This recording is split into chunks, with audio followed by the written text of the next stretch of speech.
Vanoggend by Genesis 7, soos wat ons verder gaan deur die woord van die Here, beweeg ons tree vir tree, en dit raak nou, die tree raak so 'n bietjie groter, want ons begin nou met die verhale, maar die verhale is belangrik, en ons praat oor een van die kosbaarste verhale, en dit is die verhaal van Noag. Ons gaan 'n paar keer daaroor gesels, maar ons gaan vanoggend in Genesis hoofstuk 7, vanaf vers 1 tot 16 lees, en ons sal met u daaroor praat.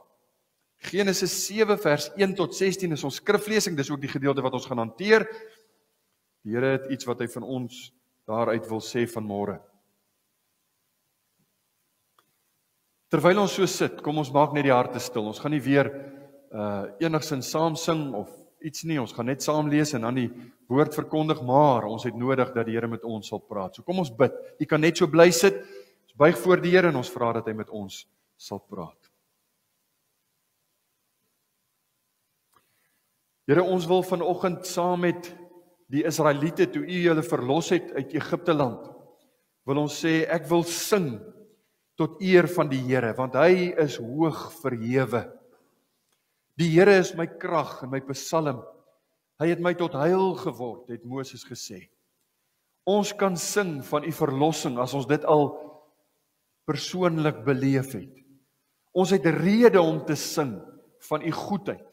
As ons besef, u hand is die hand wat ons elke dag dra. Ek herinner my aan, nie baie lank gelede nie, waar ons dringend na u geroep het, vir reën. Ons was in 'n baie benarde situasie. Hoe ruim het u nie al vir ons voorsien nie. Hoe lieflik die reën gister geval het, ons waardeer dit. Ons sien dit elke keer as 'n geskenk uit u hand, en ons wil nie nalat om u daarvoor te prys en te loof nie. Ons sien die veld, die blomme wat groei, alles is so eintlik uitermatig, uitbundig, van volheid spreek dit, maar dit wys uiteindelik na u groote hand.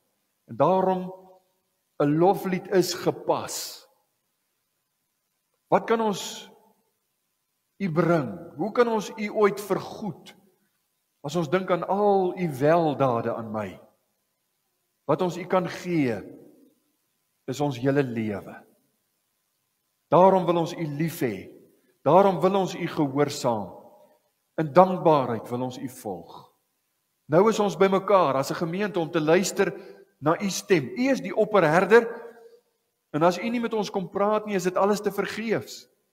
Sal u ons ook vanoggend help dat die bekendheid van die verhaal, die feitelike dinge wat ons al so dikwels gehoor het en miskien goed mee bekend is, dat dit ons nie sal beroof van die boodskap wat u vir ons wil gee nie. Sal u vanoggend met elkeen van ons kom spreek. Ons wil ons harte op u rig, en ons wil bid, Here, spreek, u dienskneg en u diensmaagd luister. Amen. Genesis hoofstuk 7, ek lees vanaf vers 1, en ons gaan lees tot en met vers 16. Daarna het die Here aan Noag gesê, gaan in die ark, jy en jou hele huisgesin, want jou het ek regverdig bevind voor my aangesig in hierdie geslag. Van al die reindiere moet jy vir jou telkens 7 paar neem, die mannetjie met sy wyfie, maar van die diere wat nie rein is nie, 2, die mannetjie met sy wyfie. Ook van die voëls van die hemel, telkens 7 paar, die mannetjie met sy wyfie, om die geslag in die lewe te hou op die hele aarde.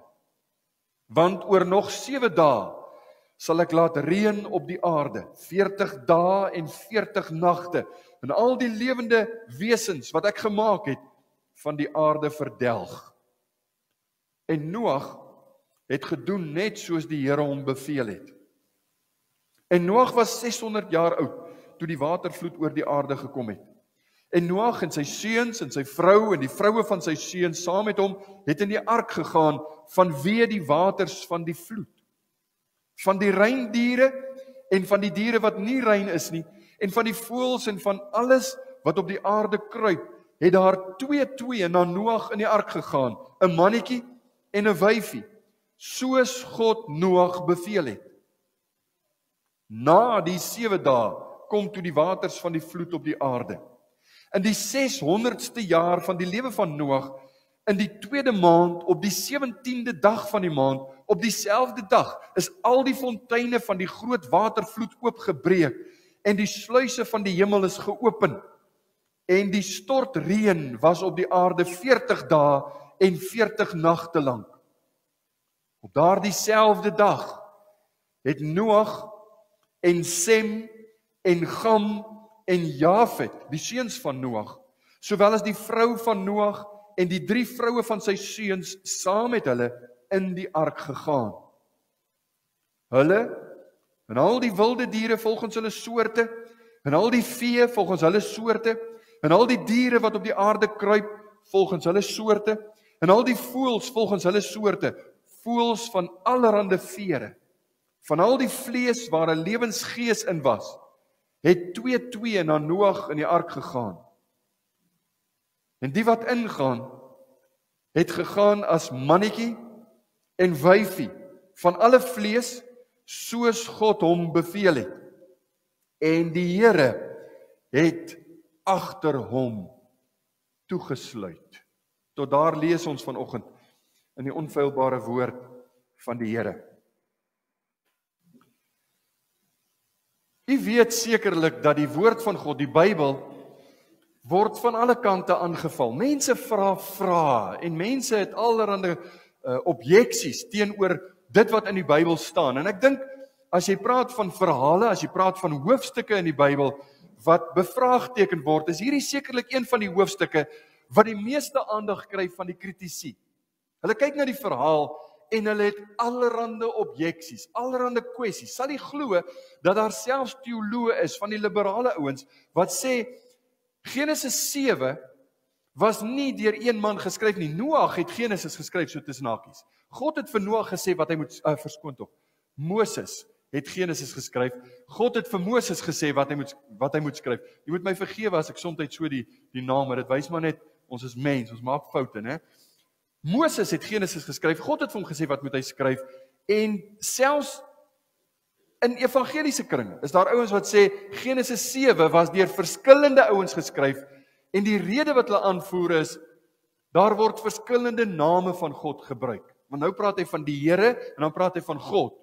Maar ons het al daaroor gepraat. God is groot, hy word verskillende name gegee. Hy gee homself verskillende name as gevolg van sy grootheid. Die feit dat daar verskillende benamings van hom gegee word, is geen bewys dat dit verskillende skrywers was nie. Van al die objeksies, van al die verskillende kwessies wat mense het in Genesis. Ons gaan nou nie feitelik praat oor Genesis 7. Ek gaan nie probeer oortuig dat Genesis 7 letterlik geneem kan word dat dit 'n historiese gebeurtenis was nie, want dis wat ons glo. Ons sien dit in die Bybel, dis hoe ons dit glo. Die vraag wat die meeste egter opkom, en ek doen dit ter wille van die jong mense, ter wille van die kinders wat luister en wat graag wil leer. Die vraag wat baie gevra word is, was dit 'n plaaslike vloed of was dit 'n universele vloed? Met ander woorde, was die hele aarde toe met die water of was dit net 'n vloed wat plaaslik daardie streek plaasgevind het? Dink saam met my. Nou moet jy jou inspann om 'n bietjie jou thinking hat opsit, soos die Engelse sal sê, saam met my te dink.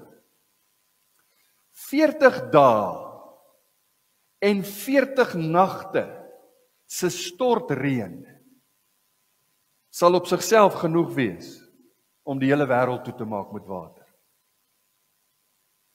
'n tweede redenasie is 'n plaaslike vloed wat net 150 dae duur voordat die bergpieke begin verskyn. Dis 'n bietjie wyd gevat, sou ek sê. Daarom glo ons dit was 'n universele vloed. Verder, veronderstel u moes Genesis skryf. Veronderstel u moes vertel van 'n universele vloed. Watter terme sou jy gebruik om te beskryf dat die hele wêreld was toe met water? Alles wat geleef het, het vergaan. Dis die terme wat die Bybel gebruik. Jy kan dit nie duideliker stel nie. Eenvoudig, duidelik word dit gestel. Dit was 'n universele vloed. Dit was 'n wêreldwye vloed. Nog 'n redenasie. As God dan die mens en daarmee saam diere in die lewe wou hou. En dit was 'n lokale vloed, 'n plaaslike vloed. Dink jy die migrasie sou 'n oplossing wees nie?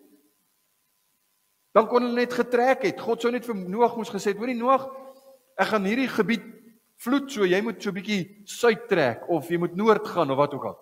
Maar dit was nie, dit was 'n universele vloed, die hele wêreld was toe. Voorts. Weet jy hoe hoog is die berg Ararat? Die berg Ararat is 5200 meter hoog. So om sulke berge toe te maak met 'n plaaslike vloed, maak net nie sin nie. Verder, God beloof, ons gaan nog daarby kom, maar hierna, na alles gebeur het, beloof God, en hy gee selfs 'n teken daarvan, dat hy nooit weer so 'n vloed sal stuur nie. En tog, ons het al baie vloede beleef, plaaslike vloede, maar so 'n vloed was daar nog nooit weer nie, en sal daar nooit weer wees nie, want God doen altyd wat hy sê, nie waar nie. So dit was 'n wêreldwye vloed. Die laaste een wat ek wil noem, wat vir my kop en skouers bo die ander uitstaan, is die Nuwe Testamentiese skrywers verwys daarna. En dan praat hulle daarvan as 'n historiese gebeurtenis. Petrus sê die destydse wêreld, op 'n ander plek praat hy van die toenmalige wêreld. Dis die wêreld voor die vloed, wat 'n baie ander wêreld was as wat ons vandag beleef. Dinge het verander met die vloed, maar daardie wêreld het vergaan as gevolg van die vloed. Die hele wêreld het verander as gevolg van die vloed. Die Nuwe Testamentiese getuienis is vir my genoeg om te sê, dis waar. Dis hoe dit moet wees. Ons hoef dit nie te vergeestelik nie, ons kan dit glo. As 'n mens preek oor 'n gedeelte soos Genesis 7 met die vloed van Noag, dan maak dit die uitdaging nogal groot, omdat ons almal die verhaal ken. Maar die Here wil vanoggend met ons praat oor homself. Ek gaan na Genesis 7 vers 1 tot 16 kyk, en ons gaan 3 hoofgedagtes aangaande die Here met u hanteer. En hulle klink so: die Here as verlosser, want hy sorg vir sy mense; die Here as skepper, want hy sorg ook vir die wêreld; en die Here as heerser, want hy regeer deur sy wet. 3 aspekte wat ons gaan sien in die verhaal van die Here, want ek glo, soos wat ons met alle verhale in die Ou Testament en in die Nuwe Testament moet weet, die Here is die hoofkarakter. Noag is nie die hoofkarakter van die verhaal nie. Samson is nie die hoofkarakter van sy verhaal nie. Dawid is nie die hoofkarakter van sy verhaal nie. Dis uiteindelik die Here wat die hoofkarakter moet wees. So kom ons fokus vanoggend op die Here, en ons kyk onder hierdie 3 hoofgedagtes na Genesis 7 vers 1 tot 16 vanmôre.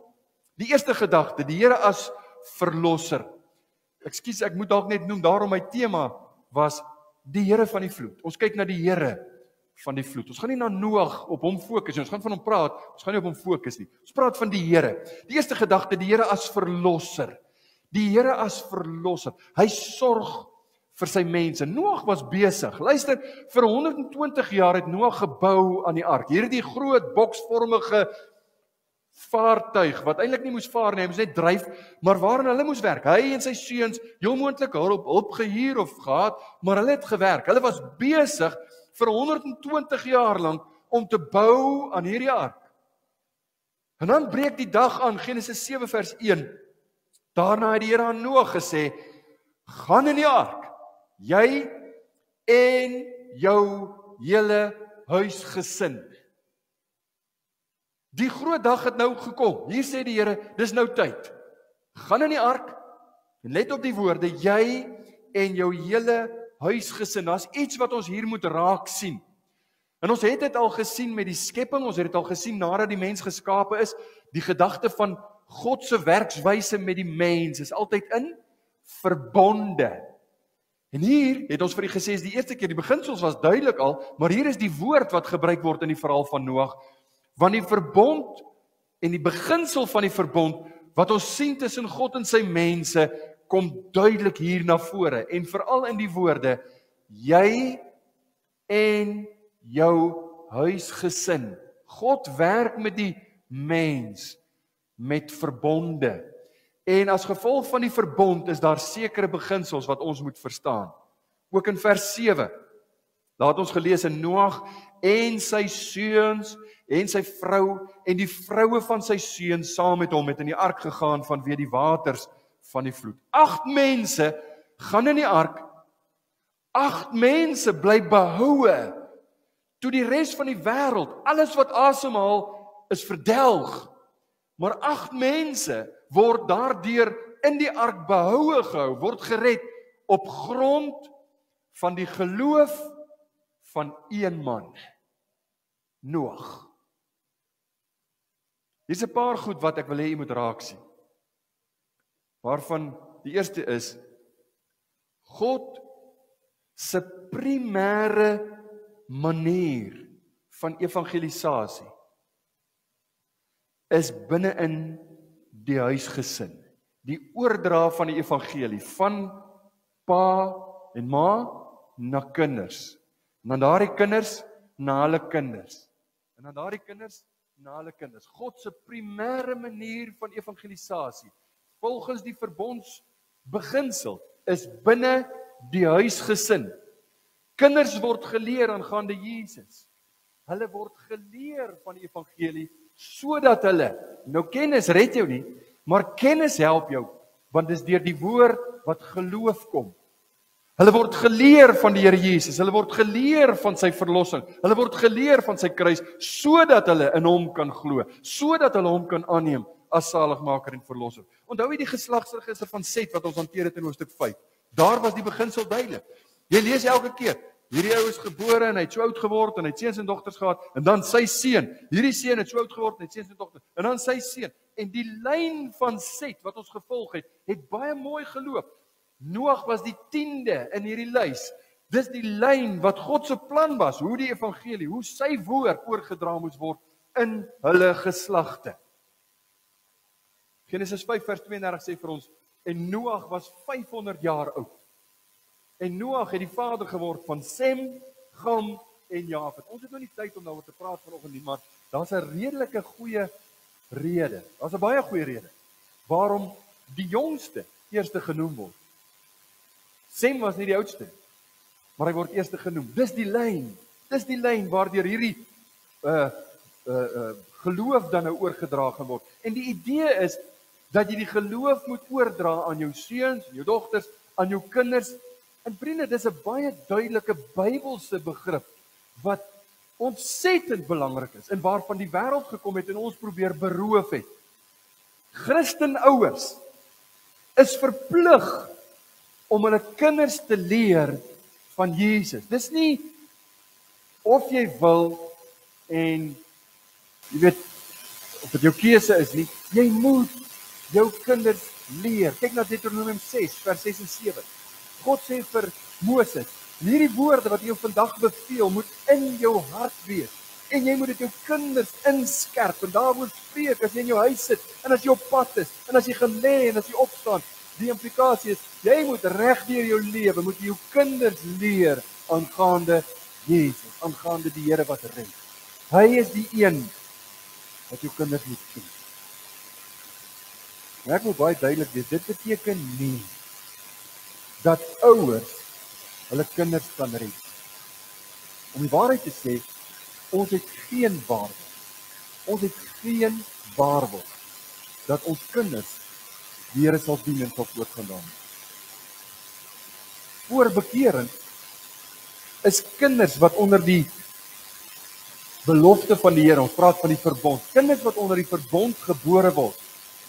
Voor bekering is daai kinders net so verlore soos enige ander mens. Ja, of word jy in 'n pastorie gebore, glo maar net wat ek vir u sê, dan is jy nog steeds 'n sondaar wat tot bekering moet kom. As Paulus sê in 1 Korintiërs 2 vers 14, die natuurlike mens neem die dinge van die gees van God nie aan nie, want dit is vir hom dwaasheid. En hy kan dit nie verstaan nie omdat dit geestelik beoordeel word. Dan is selfs die dominee se kind is die een wat gaper.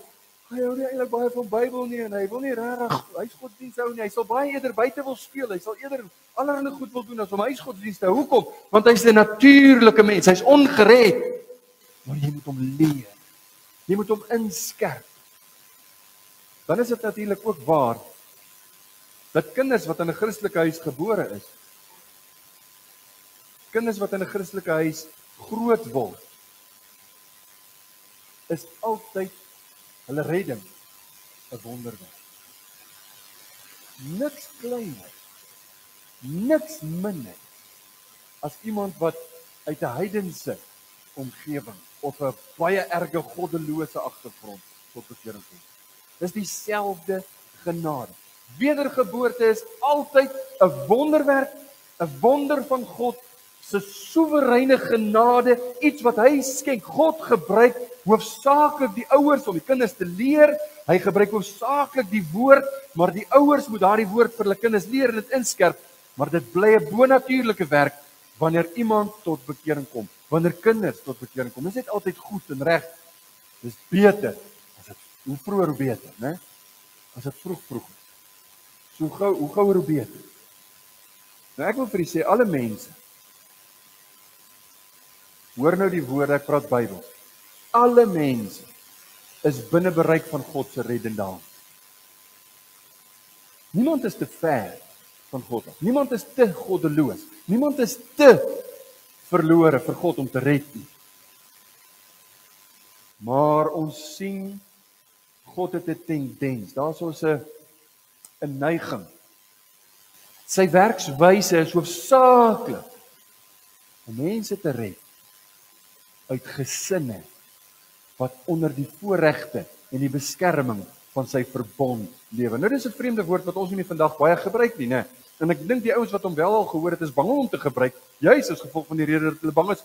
Maar beteken dit nou dat die kinders hoef nie tot bekering te kom nie? En ek probeer dit vir u sê. Nee, maar die verbond bied voorregte. Die verbond bied vir ons seën.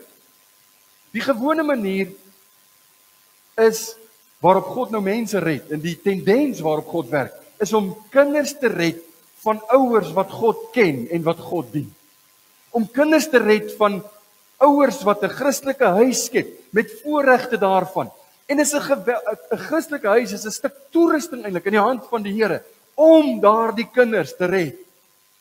En dit behoort ons ywerig te maak. Dit behoort ons vertroue te gee dat ons sê, daarom kan ek vir my kinders bid. Daarom kan ek met meer ywer en hernuide toewyding en volharding my kind evangeliseer. As jou lewe 'n opregte lewe is, nie volmaak nie, want niemand is volmaak nie. Maar as jou lewe opreg is, 'n bewys toon van die genade en die vergifnis van die Here, van gehoorsaamheid aan hom, liefde vir hom, gewilligheid om verander te word deur hom, dan is dit iets wat die Here gebruik om jou kinders te trek. Hulle kry voorregte, besondere voorregte om gered te word. Deur Noag se geloof, kyk nou saam met my na die verhaal. Deur Noag se geloof het sy gesin seën en voorregte geniet. Deur Noag se geloof is sy vrou en sy 3 seuns en hulle vroue is hulle gered van die vloed. Noag is die verbondshoof in hierdie sin. Dis met hom wat God 'n verbond gesluit het. Sy verhouding met God het veroorsaak dat ander gered word van die vloed. Nou ons word nie vertel van die ander se geestelike stand nie. Jy kan 'n bietjie redekabel en jy kan dalk 'n bietjie gesels daaroor. Sem, ek het vir u gesê die geloofslyn gaan verder deur Sem. Dit lyk redelik goed van dit wat ons van hom weet. Jafet, al wat vir hom gesê word as gevolg van profesie wat uitgespreek word in hoofstuk 9, is Jafet sal in die tente van Sem woon. Wat 'n goeie ding is. Ons gaan nog daaroor praat. Gam se toekoms lyk nie so lekker nie. Gam, daar's probleme. Ons het regtig gemengde menings rondom die seuns. Ons kan nie sê hulle was werklik gered. Ek praat van geestelik gered nie, né? Hulle was gered van die vloed. Nou was hulle regtig kinders van God. Ons kan nie sê nie. En ons weet nog minder oor hulle vrouens. Ons het geen inligting oor hulle vrouens nie. Ons weet niks van hulle nie. Die Bybel praat van Noag se gesin wat in die ark gered was. Met die verduideliking, dit was oor Noag se geloof. Noag se godvreesendheid. Genesis 7 vers 1, daarna het die Here aan Noag gesê, gaan in die ark, jy en jou hele huisgesin, want jou het ek regverdig bevind voor my aangesig in hierdie geslag. Nou, hoe lyk dit in die res van die Bybel? Is hierdie daarom sigbaar in die res van die Bybel? Die hele Bybel is daarvan vol. Dit maak dit vir my maklik om te preek by 'n Moedersdag, want jy sien soveel, veral as jy by die konings kom, dan sien jy, hierdie koning was goddeloos, en hy het in die voetspore van sy pa geloop. En as dit by Moedersdag kom, dan kan jy selfs gaan kyk na die konings wat van hulle ma's gepraat word. Hierdie een het 'n godvreesende ma gehad, of daai een se ma het die Here gedien, en daar word spesifiek gepraat daarvan, ook in die Nuwe Testament, Handelinge 16 vers 31. Die tronkbewaarder van Filippi vra vir Petrus, wat moet ons doen? Paulus en Silas, wat moet ons doen om gered te word? Toe sê hulle, glo in die Here Jesus Christus en jy sal gered word. Jy en jou huisgesin. Hy bedoel nie daardeur om vir die tronkbewaarder te sê, luister, as jy jou hart vir die Here gee, beteken dit, jou gesin gaan ook weergebore word. Want die beginsel van die skrif is, elkeen gaan sy eie pak dra. Elkeen is verantwoordelik vir homself. Pa kan nie namens die ander kies nie, maar wat 'n voorreg, as pa en ma voorloop, die Here dien, in hom glo. En die punt wat ek maak is, dis deur sy geloof, die pa, en die ma's, daarmee saam is nog 'n voorreg. As dit net 'n ma is, bid baie vir hulle, want dit is moeilik, maar dit kan ook dan wees, dat daar 'n mate van seën, beskerming is wat die Here gee, as gevolg van sy verbond. Dis hoe die verbond werk. Nou wat Paulus dan hier gesê het vir die tronkbewaarder is, jy kom in 'n verbondsverhouding met God, en jou huisgesin kom dan onder 'n sekere mate van seën, beskerming as jy wil, as gevolg van dit. Nie almal word gered nie, hoor. Dis nie wat ek sê nie. Ek gaan dit later duideliker verduidelik. Jy sien dit in soveel gevalle, wat opgeteken is in Handelinge. Jy lees van Lydia, 'n vrou wat by 'n bidhuur was. Sy het nie die Here geken nie, maar sy was 'n Jood. En sy was by 'n geleentheid daar by die rivier, Handelinge 16 vers 14 en 15, en 'n vrou met die naam van Lydia, purperverkoopster van die stad Thyatira, 'n godsdienstige vrou, het geluister, en dan die woorde, die Here het haar hart geopen om ag te gee op wat deur Paulus gesê is. En toe sy en haar huisgesin gedoop is. Dis die punt wat ek maak. Toe sy by Paulus aangedring, kom bly by my, kom, ek gee vir julle huisvesting, ek wil vir julle 'n seën wees. Die beginsel hier is, daar's 'n teken, vriende, wat ons het in hierdie genade dispensasie, in ons kerkdispensasie, 'n teken wat die Here vir ons gegee het, van hierdie verbond, en die teken is die doop.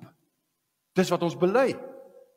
Daarom doop ons kindertjies, en u sal weet, elke keer wat ek 'n babatjie doop, dan sê ek vir die ouers dit baie duidelik, en ek probeer duidelik dit vir die gemeente ook oordra, dit beteken nie, hierdie kind word nou 'n kindjie van Jesus nie. Hy is in sonde ontvang en gebore, hy of sy moet tot bekering kom, ons bid daarvoor, ons werk daarvoor, maar hy kry die teken, die uiterlike teken, dat hy deel is van die verbond. Hy geniet die voorregte van die verbond. Hy word groot tussen mense wat die Here ken, tussen mense wat die Here dien. Hy word gebombardeer met die evangelie, by die sonnaskool, by die huis, oral by die kerk. En as hy na die ooms en die tannies in die kerk kyk, dan moet hy sien, mense wat soos pappa en mamma die Here dien en die Here volg. Dit is om die voorregte van die verbond te geniet. Nou ons baptiste vriende, waarvan daar sommige hier is vanoggend, en ek wil vir u sê, hulle is ons vriende, hoor, hulle is nie ons vyande nie, hulle is ons vriende. Maar ons baptiste vriende sal sê, ja, maar in Lydia se geval, Lydia se gesinslede het almal tot bekering gekom. Dit kan wees, maar die teks sê dit nie. Tronkbewaarder van Filippi, dit kan wees, maar die teks sê dit nie. Wat die teks wel sê is, jy glo in die Here, en dan is hy en sy gesin gedoop. Want dis wat jy doen. Dis die teken van die verbond. Nou ek gaan nie vanoggend op die syspoor gaan van hoekom doop ons kindertjies nie, want en hoekom doop ons die groot mense? Ek sê altyd, ons staan nie vir die kinderdoop, ek hou nie van die term kinderdoop nie, ons praat van die verbondsdoop. Hoekom? Want as daar 'n groot mens is wat tot bekering kom, dan moet hy of sy gedoop word. Dan is dit nie 'n kinderdoop nie, dis die verbondsdoop, dis die teken van die verbond. So sien jy dit in die verhaal van Noag. En nou weet ek, daar's mense wat miskien na die boodskap luister en sê, ek dink jy vat dit dan nou bietjie ver. Lees jy nie nou iets in die teks in wat nie regtig daar staan nie? Die verbond is duidelik om te sien, maar die doop, om dit daar te sien, hoe kry jy die twee bymekaar? Ek is bly jy het gevra. 1 Petrus 3 vers 21. Petrus sê, hy verwys na die Here Jesus, hy sê waarvan die teebeeld, die doop, ons nou ook red. Hy praat figuurlik. Die doop red nie. Ons weet dit duidelik uit die Bybel. Ons gaan nou nie eens daaroor. Die doop red nie. Maar die doop is die teken van hierdie genadeverbond. En dan sê hy daarom is die doop wat ons nou ook red, nie as 'n aflegging van die vuilheid van die vlees nie, maar as 'n bede tot God om 'n goeie gewete deur die opstanding van Jesus Christus. Dit is uiteindelik die opstanding van die Here Jesus, sy verlossing wat ons red. Maar die doop is die teken. Die doop is die teken daarvan. So dit waarna die doop wys, word ook in die ark sigbaar. Jy word gered in die Here Jesus, soos wat Noag en sy gesin binne in die ark behoue gebly het. En dit was Noag wat die verbondshoof was, sy gesin het behoue gebly as gevolg van sy geloof. So is die teken dan van die nuwe verbond, van die nuwe ooreenkoms wat die Here, die genadeverbond wat hy met ons sluit, is doop. Doop red nie, maar doop is 'n teken van wat ons nodig het. Water was, wat het ons nodig om gewas te word? Die bloed van Jesus. Dis uiteindelik wat jou red. Dit word gebied. Die voorreg van hierdie sakrament word gebied aan gelowiges. Ek weet dis 'n baie algemene term, maar dis wat die Bybel van praat, gelowiges, die wat in die Here glo, en hulle kinders. Dis hoekom ons doop soos wat ons doop. Ek wil baie duidelik wees. Opvoeding in 'n Christelike huis waarborg nie 'n kind se redding nie. Die waterdoop waarborg nie 'n kind se redding nie. Vergifnis van sonde, redding deur die bloed van die Here Jesus word altyd slegs verseker deur 'n persoonlike geloof in Jesus Christus. Dit is waarom ons kinders moet evangeliseer. Dis hoekom die ouers wanneer hulle voor staan en hulle doop hulle kindjie, dan sê ons, jy is nou verplig om hierdie kind in die weë van die Here groot te maak. Jy beloof dit voor mense en voor God. Dis hoe belangrik dit is.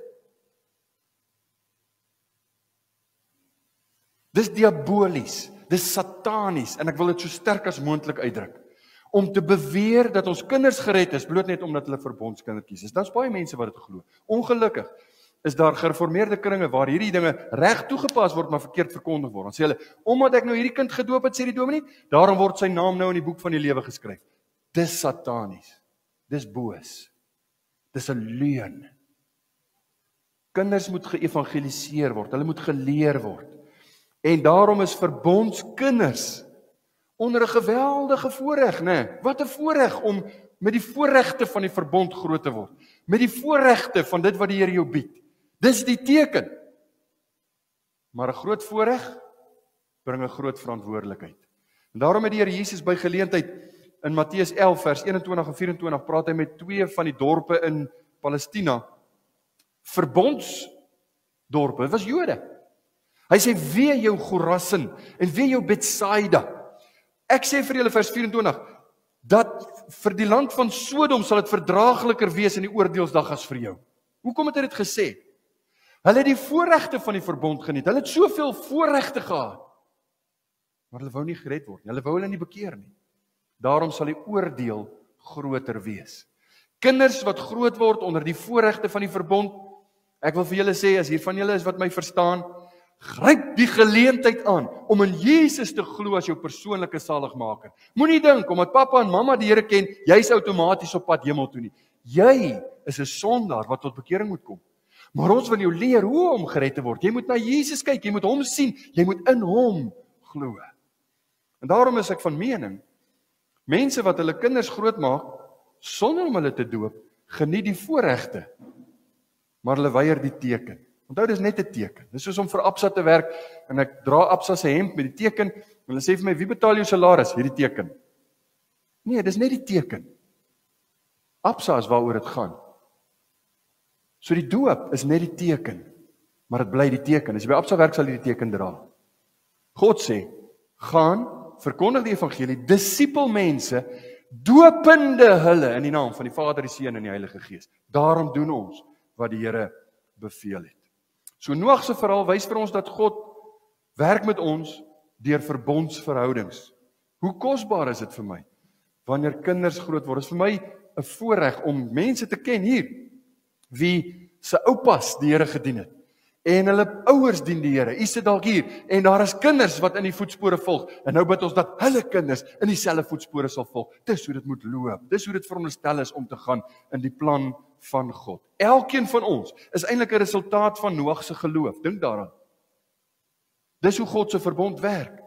Ek wil net iets sê van Francis Schaeffer. Hy het 'n baie goeie stuk geskryf oor hierdie gedeelte, maar hy sê faith today is standing against what is seen and what is being willing to go out on the end of the limb because you believe God. So faith today is standing against what is seen and is willing.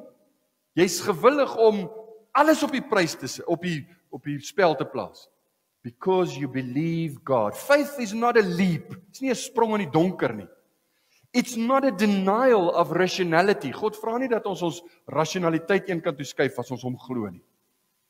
But it is sitting in a boat out in the middle of dry ground when most people say it doesn't make sense. En ek wil die ouers hier bemoedig deur te sê, as ons kinders grootmaak op 'n sekere manier wat dalk 180 grade teen die gewilde stem is van ons wêreld van hoe jy 'n kind moet grootmaak, dan wil ek vir jou sê, doen wat die Bybel sê, dis geloof. Maak jou kinders groot soos wat die Bybel sê. Al sal anders sê, maar dit maak nie sin nie. Doen wat die Here sê. Dit's altyd die beste. Die Here as verlosser, hy versorg sy mense. Hy het vir Noag het hy gered, deur hom voorregte gegee en seën gegee aan sy huisgesin. Dit bring ons by die tweede gedagte kortliks. Die Here as skepper. Ons kyk na die Here as verlosser, nou kyk ons na die Here as skepper, want hy sorg vir sy wêreld. Nou jy gaan dit meer oor God se plan vir die wêreld, met ander woorde die ekologie, die natuur, die diere, al hierdie goeders. Vers 8 en 9, van die reindiere, van die diere wat nie rein is nie, en van die voëls en van alles wat op die aarde kruip, het daar twee na Noag in die ark gegaan, 'n mannetjie en 'n wyfie, soos God Noag beveel het. Jy sal onthou toe ons gepraat het oor die skepping van die mens. Die mens het 'n heerskappy oor die wêreld, oor die natuur, oor die diere. Dis die mandaat om as rentmeesters die wêreld met sy bronne te gebruik, sodat ons kan lewe en sodat ons God kan verheerlik. Dis die mandaat wat ons het. Dis die skeppingsmandaat, die regering wat die Here aan die mens gegee het. Eers na die vloed sien jy dat daar 'n vrees gekom het by die diere vir die mens. Dis interessant.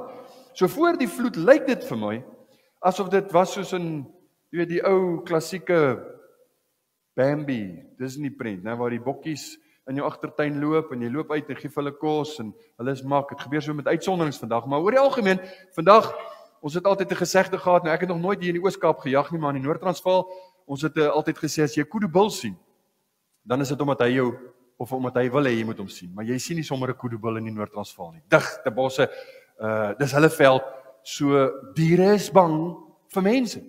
Die skrik is daar. Hoekom? Dit het verander na die vloed. Maar voor die vloed was dit egter nie so nie. En ek dink, as ek die Bybel reg verstaan, dis hoe dit gaan wees in die koninkryk, in die ewige koninkryk. Gaan daar ook nie hierdie skrik wees nie, hoor. Ek dink ons gaan baie lekker saam met die leeu's en die tiere speel en met die beere stoei en al die dinge, want dit gaan 'n wêreld wees van perfekte heerskappy soos wat die Here dit bedoel het. Nou gaan God hierdie wêreld vernietig. Hierdie wêreld gaan hy vernietig wat hy aan die mens gegee het om daaroor te heers. Hoekom? Want die mens het 'n gemors daarvan gemaak. Ons het ons nou daaroor gepraat al. Genesis 6 vers 17, want kyk, ek bring 'n watervloed oor die aarde om van onder die hemel te verdelg alle vlees waar 'n lewensgees in is. Alles wat op die aarde is, sal wegsterwe. Mense vra, maar hoekom moes die diere sterf? Want God se oordeel het nie net die mense verwyder nie, maar ook die heerskappy van die mens in die diereryk. Die mens verniel en verwoes, maar God is besorg. Ons sien hier God se hand as die een wat sorg dra En as jy die verhaal lees, dan sien jy baie keer die woorde volgens hulle soorte. God is besorg oor die spesies. Dis eintlik die woord wat die beste daar gebruik kan word. Die spesies. God is besorg. En hy wil hê dat die spesies behoue sal bly. Genesis 7 vers 14 en 15. Hulle en al die wilde diere volgens hulle soorte. En al die vee volgens hulle soorte. En al die diere wat op die aarde kruip volgens hulle soorte. En al die voëls volgens hulle soorte. Voëls van allerlei vere. Van al die vlees waar 'n lewensgees in was, het 2 na Noag in die ark gegaan. Hulle het outomaties gegaan. Noag het nie 'n rodeo gereël en hulle moes die cheetahs gaan vang en die leeu's gaan in hokke sit. Die diere het gekom.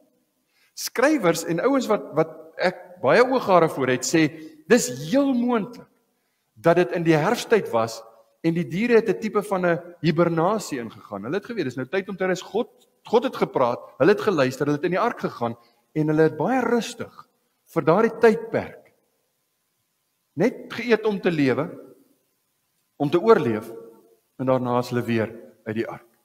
God as skepper sorg vir sy skepping. Hy bewaar, hy regeer daaroor.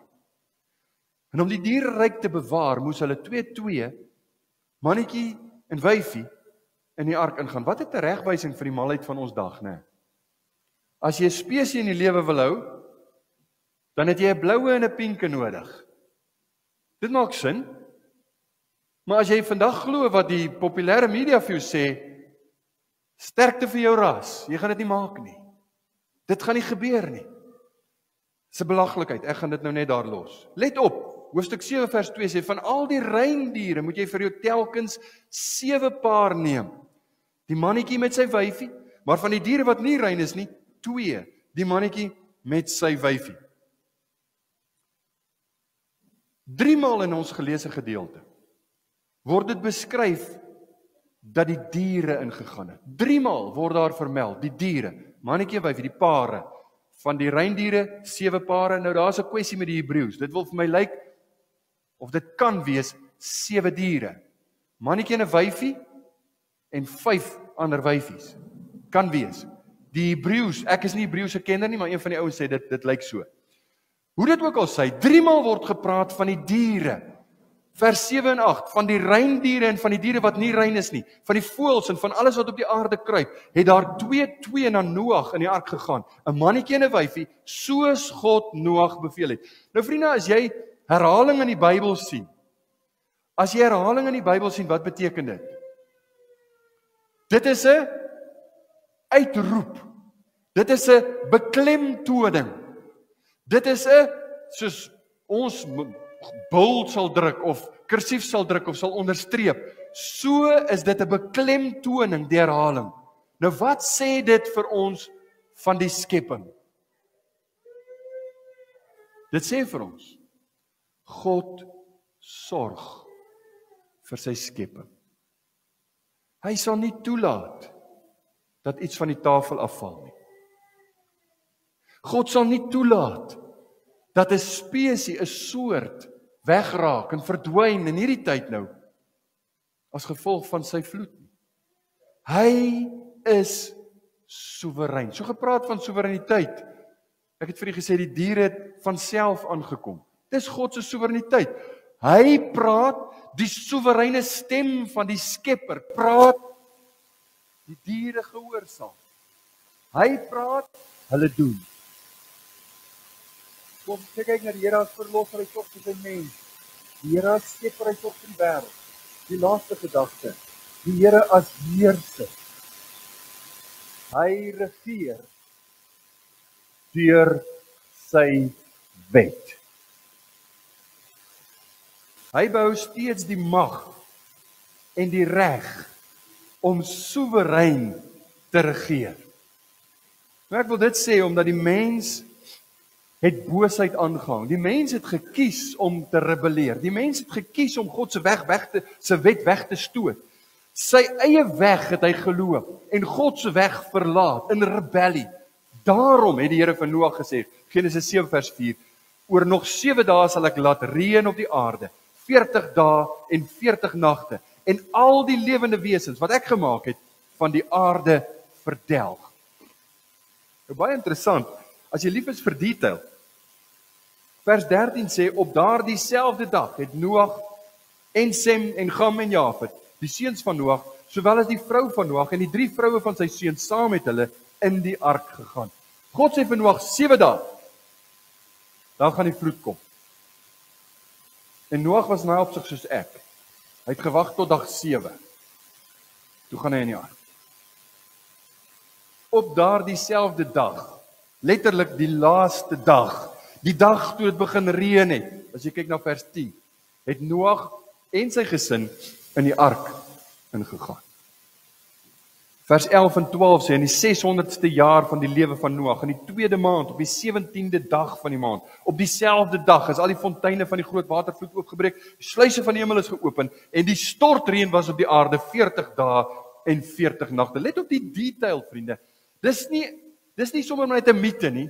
Dis 'n baie unieke gebeurtenis, en ek wil jy moet oplet, dit word perfek uitgevoer, beplan, soos God beveel het. God het bepaal, nou gebeur dit soos hy bepaal het. Alles gebeur soos God dit bepaal. Daar was 'n stortreën, sê die Bybel, letterlik soos 'n wolkbreek. Ek het al ouens gesien, dan reën dit baie hard, dan sê hulle, ek was in 'n wolkbreek gewees. Jy was nog nie in 'n wolkbreek nie. Vra die ouens wat al in 'n wolkbreek was, jy weet, as jy in 'n wolkbreek is. Nou dis wat letterlik gebeur het. Maar daarmee saam, let op die woorde, al die fonteine van die groot watervloed het oopgebreek, ook uit die aarde. Het daar soveel water gekom, al die water wat daar was, van onder en van bo, op een so. Die soewereine God wat die wêreld oordeel in geregtigheid, en daar geen plek om in te vlug. Dis wat hier is. 'n soewereine God, wat doen wat hy wil, en is altyd regverdig. Francis Schaeffer net vinnig weer. If God does not hate and judge sin, then he is not a holy God. But he is holy. And there are moral absolutes. We do live in a moral universe, and the Bible resounds with this emphasis. God hates sin, and God judges sin. Ons lewe in 'n wêreld waar die mense sê, jy weet, alles het mos maar soos die yin yang, die New Age beginsel van, jy weet, karma. Jy gaan sleg doen, dit gaan na jou toe terugkom, soos wat ons nou in die Afrikaanse taal, ja, die wiel gaan draai. Die probleem is, vriende, ons kan nie God se hand wegklap en sê, dit wat gebeur is as gevolg van ons dade of ons optrede. God se soewereine hand is die een wat die wêreld regeer. Die Here as verlosser, hy versorg sy mense. Die Here as skepper, hy sorg vir sy wêreld. Die Here as heerser, hy regeer deur sy wet. Dis die batterye besig om te gaan. Nou ja, dis die God van Genesis 7, vriende. God se verhaal van Noag wys vir ons die dwaasheid van ons postmoderne denke. Ons postmoderne humanistiese denke. Hierdie ding van soos jy lewe, soos dit na jou toe terugkom. En daar is 'n beginsel daarvan in die Bybel, maar God se hand is sigbaar. God wat oordeel, God wat lei, God wat beskerm. Ons lewe nie in 'n geslote stelsel waar geen goddelike ingrype sigbaar is. Jy kan nie die geskiedenis so verklaar nie, jy kan dit nie so verstaan nie. Jy moet die hand van God sien in al die gebeure tot waar ons vandag kom. Daar is soewereine handelinge, daar is soewereine eise van buite ons wêreld. En dit kom van die een wat alles gemaak het. Mense wil God nie erken nie. Daarom sê hulle, ons moet wette maak wat mense beskerm en ons moet luister net na die Here. Doen net wat hy sê. Noag se generasie het geglo, alles sal maar net so voortgaan. Alles sal maar net so gebeur soos wat ons dit gesien gebeur het tot hier toe. Hulle het getrou en hulle het gedink hulle gaan hulle kleinkinders en hulle agterkleinkinders sien. En dit het nie gebeur nie. Matteus 24, onthou jy die woorde van die Here Jesus? Net soos in die dae van Noag was, so sal ook die koms van die Seun van die Mens wees. Mense in PE, mense in ons wêreld vandag, dink, niks sal gebeur nie. Ons gaan maar nog net lewe, alles sal maar net so voortgaan. Ons sal nog kyk hoe speel die Bokke en ons sal nog die volgende wêreldbeker wen en hulle maak planne asof daar nie 'n hand van God sigbaar is. Genesis 7 het 'n baie noemenswaardige saak hier wat hy voor ons lê. Daar's 'n God. Hy bepaal. Van al die noemenswaardige uitsprake in hoofstuk 7, dink ek die mees dramatiese een is die laaste woorde van vers 16. Die wat ingaan het gegaan as mannetjie en wyfie van alle vlees soos God hom beveel het, en die Here het agter hom toegesluit. Dink saam met my oor hierdie woorde. En die Here het agter hom toegesluit. Kan jy dink hoe Noag en sy vrou en sy seuns en hulle vroue dit beleef in die ark. Hier is die deur, groot deur aan die kant van die ark wat oop staan. En dit begin reën. En die vloed kom baie vinnig. Dink jy die vrouens het dalk vir Noag gesê, Noag, is dit nie nou 'n goeie tyd om die deur toe te maak? Noag sê, nie my werk nie. God het gesê ek moet ingaan. Ek doen wat God sê. Maar Noag, wat gaan gebeur? En ek dink hulle het dalk gesit en wag, gehoop. Miskien gaan tannie so en so. Miskien sal sy nog kom. Ek het haar gewaarsku. En oom so en so. Die buurman onder in die straat. Ek het met hom gepraat, ek het met haar gepraat. Dalk sal hulle nog kom. Niemand het gekom. En die Here het agter hom toegesluit. Ek wil afsluit met 3 belangrike goed oor hierdie gedagte van die Here die deur. Eerstens, God is lankmoedig oor sonde. Opgelet hy die deur oopgelos tot op die laag. Tot op letterlik. Hoekom 120 jaar lank bou, dan nog 7 dae gee, en as die reën begin val, nog die deur vir 'n rukkie oop. Hoekom? Want God is lankmoedig. Weet jy, daar is soveel sonde in ons wêreld. Hoekom vernietig God nie ons wêreld? Ek het al baie keer gedink, dan lê ek op 'n Saterdag aand, veral wanneer daar 'n partytjie iewers is en ek hoor hoe mense met 'n dronk mes besig is om allerlei belaglikhede aan te vang. Dan dink ek vir myself, Here, hoe lankmoedig is U? As ek net dink aan ons stad. Hoeveel sondes, hoeveel boosheid in een nag. Hoekom vee God nie net die mensdom weg? Die antwoord is lankmoedig. Hy is lankmoedig. Niemand is in Noag se tyd verdoem as gevolg van 'n gebrek aan barmhartigheid aan God se kant. En pas dit toe op ons situasie. Niemand sal eendag hel toe gaan as gevolg van barmhartigheid of lankmoedigheid aan God se kant wat te min was. Maar die tweede gedagte, daar is 'n tyd vir genade om verby te gaan. Sy genade is groot, maar toe hy weer toemaak, toe sê hy nou is genade tyd verby. Daar was 'n bepaalde tyd vir die oordeel. God het gesê, daai 120 jaar wat Noag gebou het, Noag het gepreek, almal het gepraat, hy het verkondig, niemand het geluister. Toe nog 7 dae, maar toe kom daar 'n dag waarop God sê, tot hier toe. Nou trek hy die lyn. Figuurlik gesproke. Want hy maak die deur toe. Nou maak ek die deur toe. So baie mense vandag hoor die evangelie. So baie mense hoor, jy moet jou tot God bekeer. Breek met jou sonde. Draai na die Here toe. So baie mense hoor van Jesus, weet van sy kruis. Wil nie nou kom, jy sê wag ek sal later. Nog eers my lewe geniet. Weet ek het jonk, nog eers my lewe geniet. Daar's 2 redes waarom dit dwaas is, vriende. Die eerste rede is jou hart word harder en harder en harder. Elke keer as jy die evangelie hoor, is dit soos klei wat jy in die son neersit en hy word harder en harder gebak. Dis net al hoe harder. En die tweede rede waarom dit dwaas is, ons weet nie wanneer die Here Jesus gaan terugkom. Ons weet nie wanneer dit vir ons verby sal wees nie. Ken jy die verhaal van D.L. Moody? Hy het 'n groot gemeente gehad in Chicago. En D.L. Moody was besig met 'n reeks dienste aand na aand en hy het gepreek en hy het vir die mense gesê, gaan huis toe. Gaan dink oor wat ek julle vanaand geleer het, ons gaan môre verder praat. Hy wou hulle leer van Jesus, hy wou hulle leer aangaande die evangelie, en daardie een dag, toe hy hulle huis toe stuur en sy gaan dink daaroor, toe kom die groot, wat ons ken as die Great Chicago Fire, dit is 8 tot 10 Oktober 1871, 300 mense dood in Chicago, as gevolg van daai brand, en baie van hulle was in Moody se gemeente. En D.L. Moody het gesê, nooit weer sal ek mense sê, gaan huis toe en gaan dink daaroor. Jy pleit by mense om hulle saak met God te skik. Maak jou saak reg met die Here, want jy weet nie wat lê voor. Die derde saak wat ek wil noem oor God wat die deur toegemaak het. God red self sy mense. Kan jy dink hoe dit moes gaan buite die ark?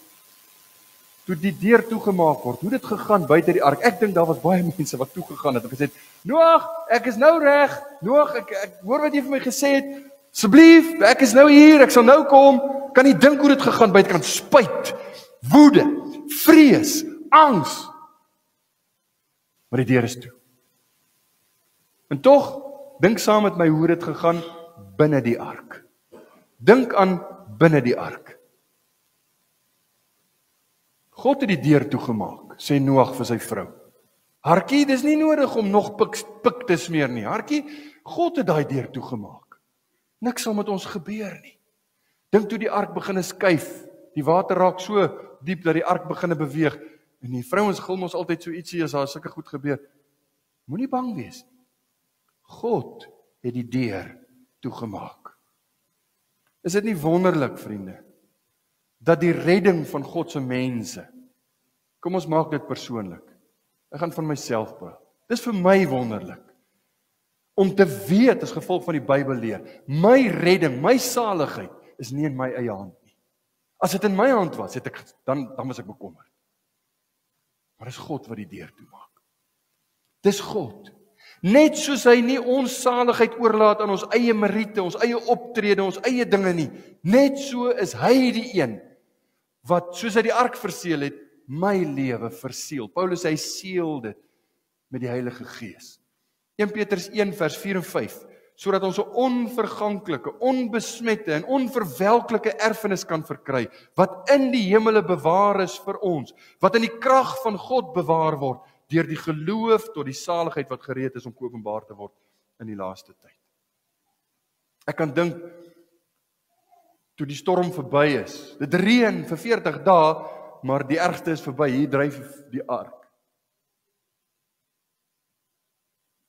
En Noag en sy vrou kyk na mekaar, en die seuns kyk na mekaar, en dalk sê een van die seuns, Pa, wat moet ons nou doen? Wat gaan ons nou doen? En Noag sê, 'n loflied is gepas. Kom ons aanbid God. Kom ons loof God. Dis hy wat ons vashou. Nou vriende, Jesus is ons ark. Ons gaan nog daaroor praat.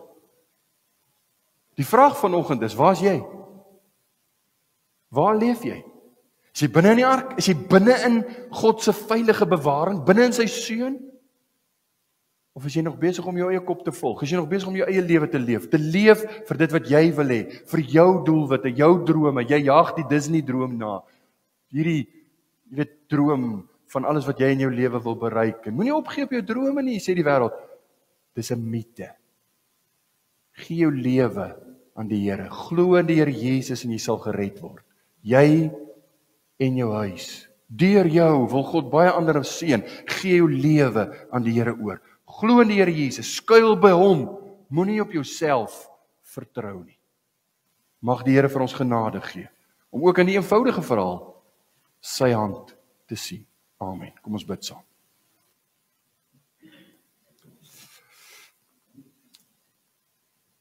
Ons wonderlike Here, ons het vanoggend eintlik baie verskillende dinge gehoor, maar die fokus val op U. U is die een wat bewaar, U is die een wat getrou is, U is die een wat op 'n bepaalde manier werk, U is die soewereine, die alleen heerser. En ons wil U aanbid. Ons kan maar net vir U sê, baie dankie vir al U genade. Sal U ons die dringendheid van hierdie saak wys.